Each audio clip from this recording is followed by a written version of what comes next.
ఎన్నికలు ఎప్పుడు జరిగినా కూడా ఒక యుద్ధం అయితే జరుగుద్ది ఎలక్షన్ కమిషన్కి ఓడిపోయినటువంటి పార్టీలకి. ఎప్పుడూ కూడా వీళ్ళిద్దరి మధ్య ఒక గొడవ అయితే జరుగుతూ ఉంటుంది. 2019 డేటా అడిగితేనే ఇప్పటి వరకు కూడా ఇవ్వలేదని చెప్పేసి ప్రశాంత్ భూషణ్ గారు సుప్రీంకోర్టుకు వెళ్ళి అక్కడ పిటిషన్లు వేసి దాని మీద విచారణ జరిపి అయినప్పటికీ కూడా ఎలక్షన్ కమిషన్ ఇవ్వట్లేదు అనేది ఒక వాదన. ఏం చెప్తారు? ఎవరు అన్నది నా వాదన. వాళ్ళు ఇవ్వకపోవడానికి కారణాలు కూడా ఏంటంటే, మహానుభావుడు శాసన్ అని ఒక అతను ఉండేవాడు. దేశంలో ఎప్పుడైనా సరే ఒక మంచి ఒకరితోనే మొదలవుతుంది. ఆ మంచి జరిగిన దానికి ఎప్పుడైతే ప్రజాస్వామ్యంలో అపోజిషన్ పార్టీలు అందరూ తడిగొడ్డ వేసుకుని పడుకుంటారో ఈ దైద్ర్యాలకి నాంది పలికిన వాళ్ళు అవుతారు. అప్పుడు ఒక ఇందిరాగాంధీనో లేకపోతే ఇంకోళ్ళనో ఏదో ఒక ఎక్స్క్యూజెస్ తీసుకోవడానికి ప్రజాస్వామ్యంలో అపోజిషన్ పార్టీలు రెడీగా ఉంటాయో అప్పటి నుంచి ఈ దైద్రాన్ని నిలువరించడం ఎవరి వలన కాదు. ఎప్పుడైతే శాసన్ గారు ఏకఛత్రాధిపత్యంతో కొన్ని నిర్ణయాలు ఆమోదయోగ్యంగా లేవు రాజకీయ పార్టీలకు అన్నప్పుడు వీళ్ళు ఏం చేశారంటే స్ట్రాటజికల్గా ముగ్గురు ఎలక్షన్ కమిషన్లో మన దగ్గర ఇద్దరు ఓ మాట ఒకటిదో మాట, ఆ ఒకటి మాట్లాడితే కరెక్ట్ ఉంటుంది.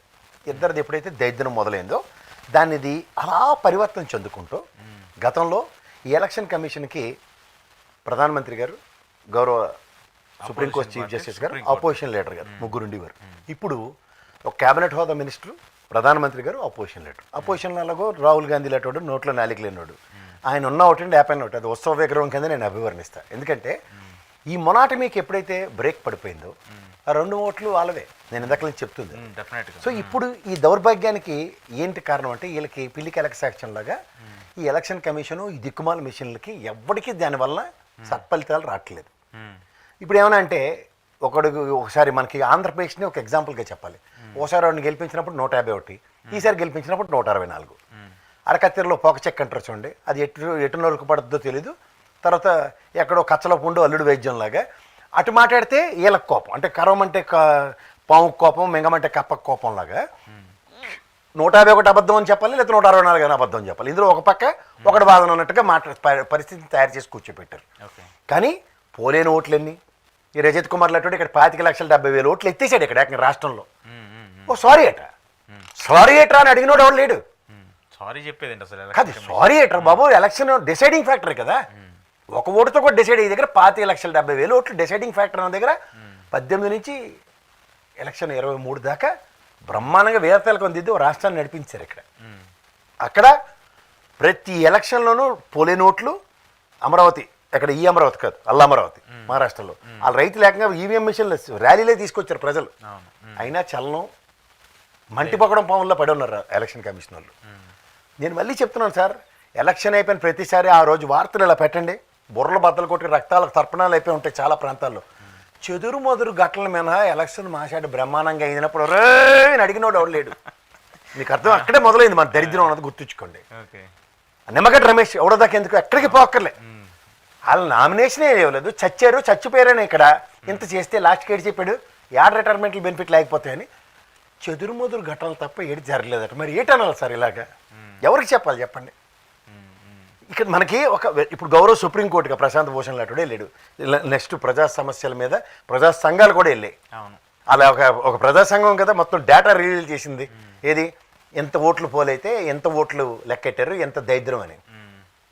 దానికి ఎవడు చెప్పాలి మనకి సమాధానం? ఎలక్షన్ కమిషన్ రిటైర్ అయిపోయి ముందోడైతే ముందేటి చెప్పాడు, ఏవిఎంలతో అవకతవకలు జరుగు, ఈసారి ఎవడు పడతాడు ఏది పడితే అది మాట్లాడితే మర్యాదగా ఉండదని వార్నింగ్లు మనకి. అయినా జడ్డోళ్ళలో భరిస్తున్నాం. మన జడ్డితనానికి మనమే కర్త కర్మ క్రియ. సుప్రీంకోర్టు చెప్పినా కూడా ఎందుకు ఎలక్షన్ కమిషన్ ఫాలో అవ్వట్లేదు? ఏం చేస్తారు? ఇప్పుడు రీసెంట్గా ఇప్పుడు ఇదే ప్రశాంత్ భూషణ్ అండి మాట్లాడతారు. కంటెంప్ట్ ఆఫ్ కోర్టు ఉంది అతను, మీకు తెలుసా? కంటెంప్ట్ ఆఫ్ కోర్టుకి అతనికి 100 రూపాయలు పెనాల్టీ వేసింది. ఇప్పటికి కట్టలేదు ఆయన. 100 రూపాయలా? ఎస్. ఎందుకని మాడదాం, విషయాలు మాడదాం ప్రాక్టికల్గా. ఎందుకు అసలు ఎందుకు ఏంటి క్వశ్చన్ చేసినందుకు కంటెంప్ట్ ఆఫ్ కోర్టా? ఇప్పుడు కాదు, పాత దొక్కేసింది. ఓకే, నేను ఎగ్జాంపుల్ చెప్తున్నా. ఓకే, కానీ ఎందుకు ఇప్పుడు ఓకే సుప్రీంకోర్టు యాజ్ మనం విశ్వసనీయంగా భావించేది నీకు చెప్తుంది అదే సార్. ఇప్పుడు నీకు రాముడు కప్ప కదే, కప్ప మీద రాముడు కాలేస్తే ఏటో నువ్వు నాకు చెప్పొచ్చు కదా అంటే, నాకు కష్టం వస్తే రామానే పిలుస్తాను, నువ్వే నా నెత్తి మీద కాలేస్తే నేను ఎవరికి చెప్పుకోవాలి. సో అట్లా అంతే. సుప్రీంకోర్టు కూడా అలా చెప్తే ఇంకా ఫాలో అయ్యింది. ఇప్పుడు సుప్రీంకోర్టు ఏం చెప్తుంది? ఆ డేటా ఏమన్నంటే కాల్చేసాం. ఎందుకు కాల్చారు? కాల్చినందుకు శిక్ష అని చెప్పమానండి, అప్పుడు మాట్లాడదాం. అది కాల్చేస్తాడు. అసలు ఆయనే చెప్పాడు కదా 14 రోజుల్లోనే తీసేయాలి, కాల్ చేయమని చెప్పేసి మాకు ఆర్డర్స్ వచ్చాయని చెప్పేసి మొన్న ఆంధ్రప్రదేశ్ ఎలక్షన్స్ అప్పుడు చెప్పారు కదా. ఎవరిచ్చారు ఆర్డర్ అని సుప్రీంకోర్టు అడిగితే సమాధానం ఏంటి? ఏముంది ఇక్కడ సెంట్రల్ ఎలక్షన్ కమిషన్ ఇచ్చిందని చెప్తారా? మనం టాగుని తలద్దు, ఇచ్చిన ఆన్సర్ ఏంటి చెప్పమానండి, అదేని చెప్పాలి కదా మన గౌరవ న్యాయస్థానం. న్యాయస్థానం చెప్పారు కదా. అది అంటే ఇప్పుడు చెప్పకపోతే? అంటే న్యాయస్థానం కూడా ఇక కరెక్ట్గా లేదనుకోవాలా? అది అలాంటివి నేను ఆపాదించను, మీరు కూడా ఆపాదించకండి, వినండి అంతే. అంటే వాళ్ళు చెప్పింది థర్డ్ విని ఎంపైర్. అంతే. మనకి నిర్ణయం అవుట్ అని అడిగేదాకా మనం చెప్పడానికి లేదు. ఇక్కడ మీరు ఫీల్ అయిపోకండి, ఎడ్జ్ తగలలేదు, ఎల్బిడబ్ల్యూ లెగ్ స్టంప్ వెళ్ళిపోతుంది అవన్నీ మీరు డెసిషన్లు ఇవ్వకండి. అలా నేను కూడా ఇవ్వను.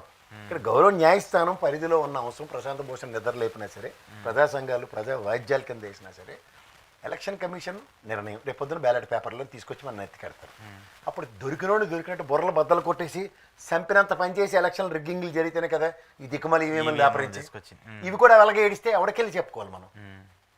అవి లేకుండా ఇవి లేకుండా ఏది ఇంకా సక్రమంగా ఇప్పుడు న్యాయంగా నేను ఓటేసానని చెప్పేసి నేను గౌరవంగా చెప్పుకోవాల్సిన బయట బూత్ ఎడతారు పెట్టి ఫోటో తీ బాబు, తీసి అప్లోడ్ చేసి నేను ఓటేసాను. ఫోటో పెట్టుకోవడానికి కదా సార్, ప్రజాస్వామ్యం ఉంది, ఫోటో పెట్టుకోవడానికి. నువ్వు ఓడుకోటేసావు, నేను ఆడికేసాను, గెలిచింది ఎవరు అంటే ఈడు. నేను అదే ఇప్పుడు ఎవరికో ఓటేస్తే ఇంకో ఎవడో గెలుస్తుంది, ఇంకా ప్రజాస్వామ్యం ఎందుకు, ఇన్ని కోట్లు పెట్టి ఎన్నికలు ఎందుకు, 140 కోట్ల మంది జమిలీ ఎలక్షన్. మీకు అది తప్పని ఏలైతే చూపించగానే మా వెంకయ్యనాయుడు గారు చెప్పారు కదా తిరుపతిలో, అందుకే జమిలీ ఎలక్షన్. జమిలీ ఎలక్షన్స్ వస్తే ఇవి జరగకుండా ఉంటాయా? మళ్ళీ మీరు వేరే ప్రశ్నలు అడగండి, మీరు థర్డ్ ఎంపైర్. ఇప్పుడు సరే ఇప్పుడు ఒక జమిలీ ఎన్నికల్లో పారదర్శకంగా ఇక్కడ ఎన్నికలు జరుపుతున్నాం అని చెప్పేసి చెప్తారు, అక్కడ కూడా ఇదే ఇష్యూస్ వస్తే మీరు జమిలీ ఎలక్షన్లు ఎప్పుడు నేను మీరు పట్టకమని ఒకసారి దేశంలో మనం ఉద్ధరించడానికి అయ్యే తర్వాత అందరూ చచ్చిపోయారని చెప్పి ఫెడరల్ సిస్టమ్ ఏ రాష్ట్రానికి ఆ రాష్ట్రానికి ఏడమని చెప్పారు. ఇప్పుడు మళ్ళీ వెనక్కి వెళ్ళి ముందుకు వస్తుండు, మనం ఏం చేస్తాం? పాతరాతి యుగం నుంచి నాగరికత నేర్చుకుని మనం ముందుకు వచ్చామంటే మళ్ళీ పాతరాతి యుగం తోళ్ళు చర్మాలు కట్టుకోండి, రాళ్ళు రప్పలతో అగ్గి ఇలా సృష్టించండి అని చెప్తుంటే మనం ఏడు చేయాలి, అదే